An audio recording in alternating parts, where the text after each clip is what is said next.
ba't mo napiling tumulong sa mga street children? That time, ang daming street children during my younger days. Ang dami. So, nakakaawa. Nakakaawa. And then nagkaroon din ako at time. Ang dami ng mga institution tumulong sa mga street children. So, nag-shift na naman ako to sa indigenous people. And then also with the women. Okay. And I had, eventually, nagtagal ako sa mga senior citizens. Kasi I used to manage the Office of Senior Citizens Affairs in Davao So City. parang dinaanan mo na, parang street children, tapos sa women, tapos sa old, Senior sa citizens. senior citizen. Oo. Back then naman, it was actually part of my work. Yun sa senior citizen. I was one, I could say that I was one of the organizers na binalik ko yung beauty contest ng mga matanda na hindi money contest. Yung talagang rarampa, mag-gown, question and answer. So binalik ko yun and it was very successful. Talaga. Na naging ano yun sa, naging what do you call that, ginawa rin sa regional level at sa national level. Tapos tinuloy-tuloy na. Hanggang ngayon meron pa din. Oo, parang sa city nga namin parang may ganyan din. So, because Davao City was one of the first few cities, I think second or third, na nag-implement ng bagong laws about the privileges of the senior citizen. So, it was very hard kasi hindi cooperative yung mga establishments ng mga nagbibigay ng mga discounts. So, that time talaga maraming forums. So, ginawa ko yan as a part of my job. So, ang dami kong ginawang advocacies. I also became a spokesperson for the Sun, the 10 ulirang nakakatanda. Ano yan? It's a Sun Awards. Actually, pag hindi nyo alam lahat, kung meron kayong mga kilala na mga matanda na, sobrang galing na mga volunteer works. They could actually be, you can nominate them para sa Sun Awards, which actually ginagawa every year by COSE. That's a coalition of services for elderly. Talaga. Sa Davao lang ba yan? Or sa Whole buong Philippines. Pilipinas? Whole Philippines. So, yun na, nagsusupport ako niyan palagi sa, kasi sobrang ganda ng program nila. And until now. Bakit mo siya ginagawa? I mean, ang dami-dami mo nang ginagawa, tapos nakakagawa ka pa ng mga ganyan. Meron ka pang space in your heart na tumulong sa ibang tao. Why do you do that? That's a very good question. Kasi actually, I owe a lot of, with all the scholarships that I had. So parang, I owe it because of my volunteer activities when I was younger. Kasi kung mayroong mga youth programs dati na nag-apply ako, nakukuha ko lagi because of my involvements. Yung mga volunteer services involvements na ganun. So doon yun palagi kong edge during the interviews. Like, minsan nag-i-interview ng mga more than 300, isa lang yung kukunin, nasi-single out ako. Because yun nga na ginagawa ko na sobrang, what do you call that, sobrang kakaiba. Mahilig ako mag-volunteer. Nagalit ang family ko because I can really more help the family business. Kasi nga lagi kang out of town or nasa labas, tumutulong ka sa ibang tao. And I was 16, 17, 18 at that time. At yung ginawa ko talaga, tutulong sa business, then aalis ako para gawin ko yung mga gusto kong gawin na mga... Buti hindi ka tinatawag ng parents mo or ng mga kapatid mo na, Charlie! Tinawag. Nagbuti hindi yung mga kasama ko na doon. Nandyan ba si Charlie? Wala siya rito ko nandyan ako. Nandito ako! Wala na tayo ngayon. Saan bang ganap? Parang ganun ako dati. Hindi ako mapakali. Gusto ko yung mga ganung activities. 16, 17 ka? Yes. Grabe. Iba din talaga si Sir Charlie. Iba din yung tinatahak mo talagang Saan ka nanggagaling? Bakit ka ba't mo gustong tumulong? Bakit, sabi niya kanina gusto mong mag-give back, 'di ba? Malaki yung parang you owe them a lot kaya ginagawa mo siya. Pero puntahan natin yung sa family mo, or they like that to you, o gusto mo bang paano ba sila? How are you as Charlie growing up? Growing up, actually I grew up in a family of na 8 kami magkapatid. Ang konti nyo, ha? Oo. Masipag yung nanay at tatay ko. Ang family ko naman, especially my father was really a good provider. And so mayroon kaming business. So hindi hindi kami matawag na naghirap. Okay. Hindi kami.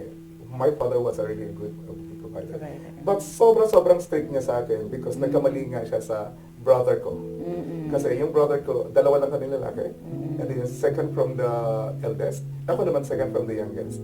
Okay. Eh, medyo nagkamali siya doon sa hindi masyadong naging mana yung achievement ng kapatid ko. So, talagang yung parang feeling ko pagkakamali niya, masyado niyang dinoble yung pagdisiplina sa Pagiging akin. strict niya sa'yo, That time- double, triple. And that time I used to complain a lot. As in, just like any child. Hindi naman natin maintindihan yun. So I Yes. really complain a lot. So, alam mo, ma-realize na lang naman natin na parang, imagine because of that, parang I call out of love. You become who you are right now. Strong, Right, independent. yeah. And you see, for all of those na nagko-complain about, right now, nagko-complain about, bakit Tough dito na love, yung ganito tough yung love. parents ko. Eventually, you will realize you are lucky. Mm. Kasi wala namang parents na what do you call that, na gagawa na ikakapahamak na nila. Masasaktan na nila. Pero back then, ano yung feeling mo? Bakit gano'n ang parents mo or yung daddy mo lang or yung mommy mo sa'yo? Ano yung complain mo? O ano yung iniisip mo? Iniisip ko, Bakit sila ganun? hindi ko siya actually na-assess that time na Oo. ganun ang situation. So Okay. all I was thinking like, grabe naman ito, parang hindi ako siya napapansin. At that's actually one of the reasons why, na parang nagko-compete ako sa singing contest when I was younger. Oo nga, sabi mo nga, no? So, actually, parang ngayon ko nang realize na it was my way na magpapansin. Papansin. Kakaiba din yung pagpapapansin mo, no? So, lahat ng contest pinasukan ko. Mga radio, TV, lahat pinasukan ko yan when I was younger. Mga park, mga bukid, mga barangay, pinasukan ko yan.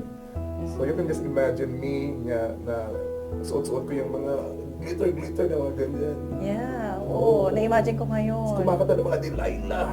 Diba? So, is Sir Charlie, he started when, since he was 10, sabi mo? 9. 9 or 10? Pero yeah. 9, hindi pa ako masyadong nananalo. Noong 10 ako, nananalo na ako. So, it was long wait. Pero Right. worth. Oo, parang hindi ko ma-imagine na at that young age, like you have to prove yourself na ganito ka or mapansin ka. At ang dami kong iniyak yan. Ha? Mm-mm. Kasi di ba syempre matalo ko, wala nang matalo na hindi Oo. Lalo pa there was nobody na comforting me na it's okay, blah blah blah. Wala namang ganun. I was really doing it on my own. Mahirap yun. But the more kasi na nasasaktan ka, mas mas nagpupursige ka eh. Correct. So I think Tama. that's- The more na nasasaktan ka, mas lalo ka nagpupursige, mas lalo kang Yung drive you mo want to masyado. achieve more, di ba? Mm. Kaya yung drive mo talaga mas mataas. It was hard at that time, but if I really have to be parents, like, I made a decision.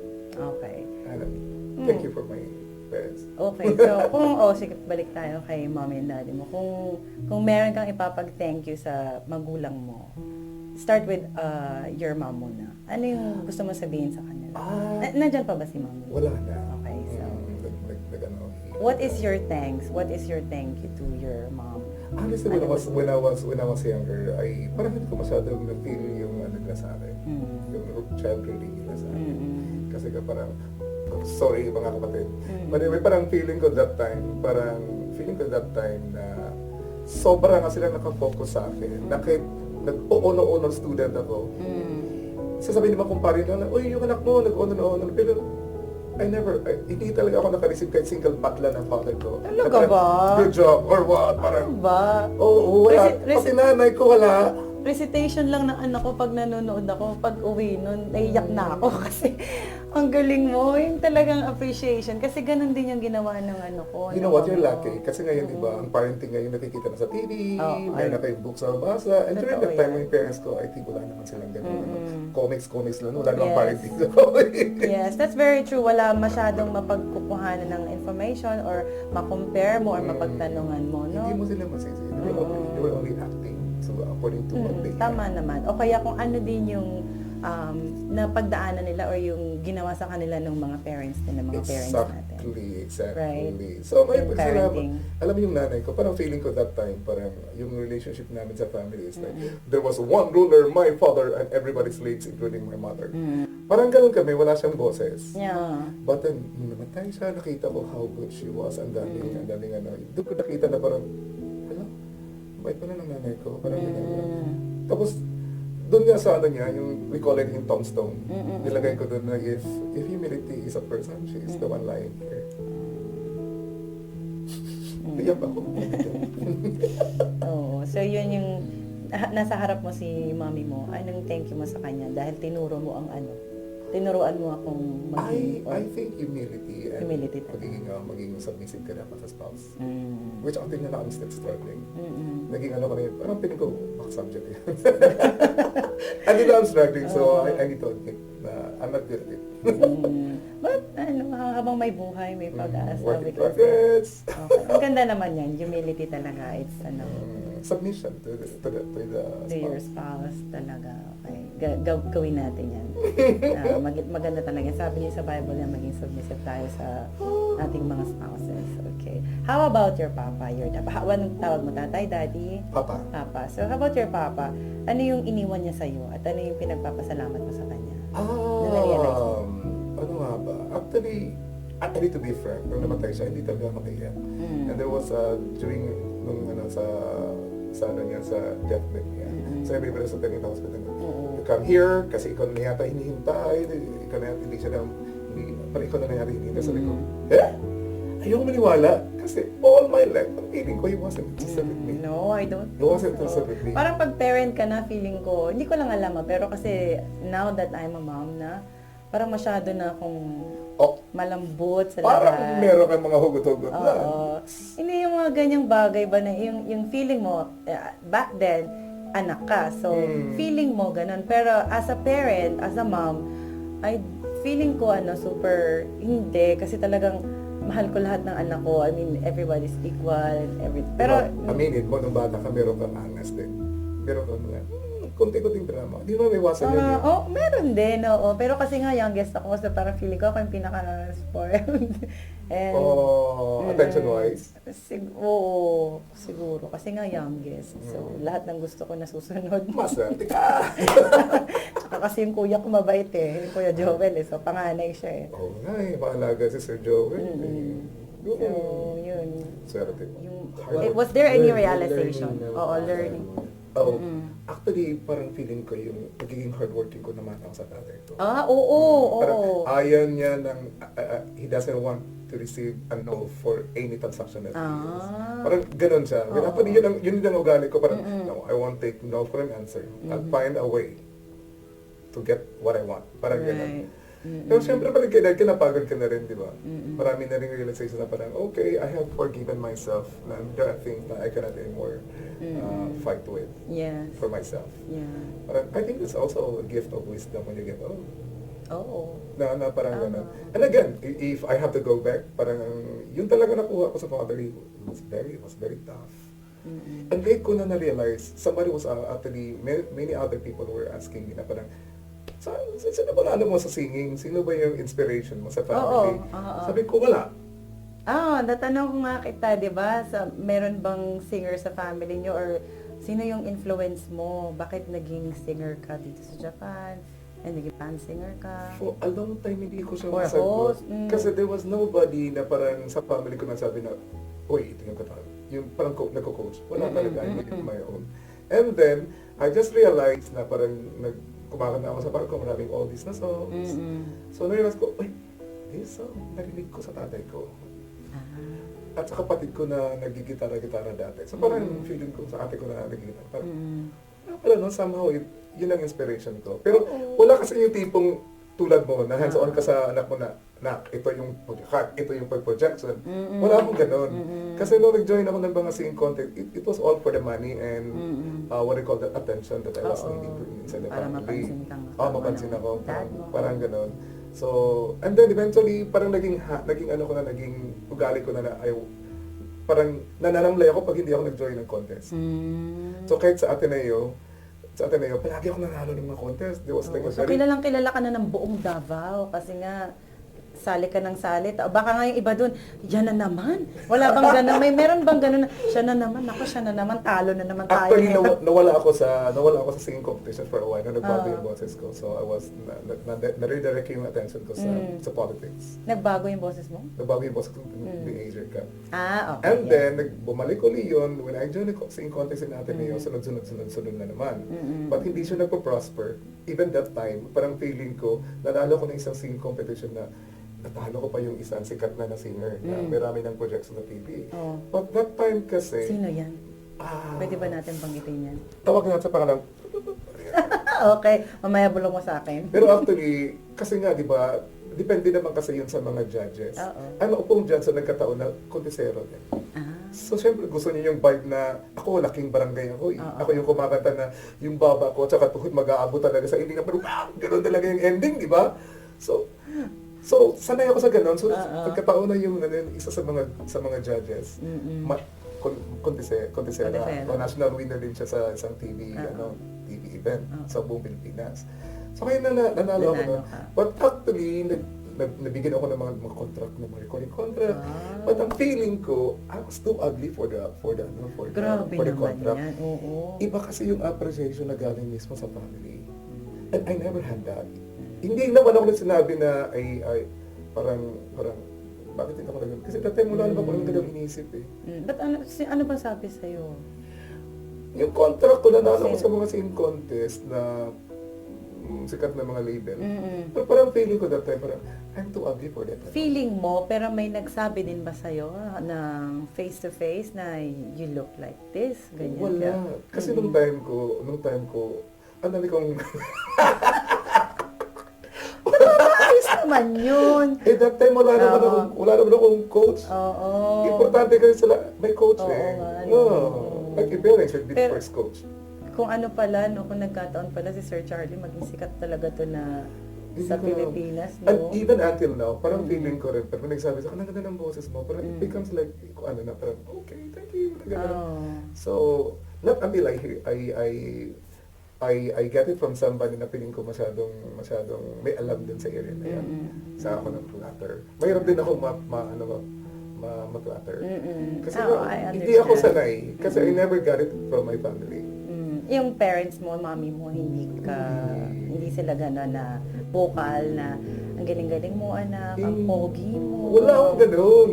In fact, di ba uso nung time natin na parang nabubuli ka inside the house. So parang ako palagi sinasabi nga, ano ba yung ilong mo? Parang So parang dinamdam mo ng very, very light yun. Hindi naman. Kasi nga, masyado naman ako busy sa lahat. So parang kung inisip mo lang na, kaya hindi mo na pinush yung contract. But actually, it formed part of my thoughts. Na parang, I'm not deserving something like that. Parang gano'n. Pero kasi talaga dapat, as parents, sa atin talaga nagsa-start yung confidence na panggagalingan ng mga anak mo. Kasi kung hindi manggagaling sa mismong puno, wala silang foundation, wala silang panggagalingan ng confidence nila. Yun talaga. Kaya importante din talaga sa ating mga mami, sa ating mga parents na we consistently motivate, encourage our kids, and appreciate them, even the littlest things. Dapat kayo maging first na mga fans. Oo. Yung kayo mag-asawa, first fans kayo. Diyos ko, number one fan talaga. Okay, Sir Charlie, nandito na tayo sa last part ng ating interview. Yes! So, madaming gustong malaman kung ano ba yung ma-advise ng isang Mr. Charlie Pagaran pagdating sa pagkanta or pag-join sa mga Filipino community kung gusto din nila maging katulad mo. So, baka meron kang tips and pwedeng ma-share. That's right. Would you believe na, alam mo, ang lahat na mga, I could say, generally, mga Filipinos, 95% could be a professional singer. Ang katapat nun, coach lang talaga at consistent na training. So, yun lang talaga. And then, syempre, pag ginusto mo yun, alagaan mo kasi once na gumaling ka ng kumanta, I mean, if you are there already, it's still your character that will make you stay in the business. Right. Importante yan. Hindi niya skill mo, kahit gaano ka pakagaling, pero Longevity. Oh, yeah, Longevity still, talaga is still the the key. character. Oo. Still the character. So dapat marunong, alam, more than na gagalingan mo yung pagkanta mo, galingan mo rin yung pagkapwa-tao mo. Correct. 1,000%. 1 million, 1 billion. Yun ang pinaka-importante. And that's the reason why Sir Charlie is still with us here and for the rest of his life. Thank you, Lord. Mabuhay ka hanggat gusto mo, Sir Charlie. Gusto ko yung ako na ang next na Adan, yung maguna na ang mundo, ako na lang maiwanan. Yeah. Sino kaya maging Eva nun?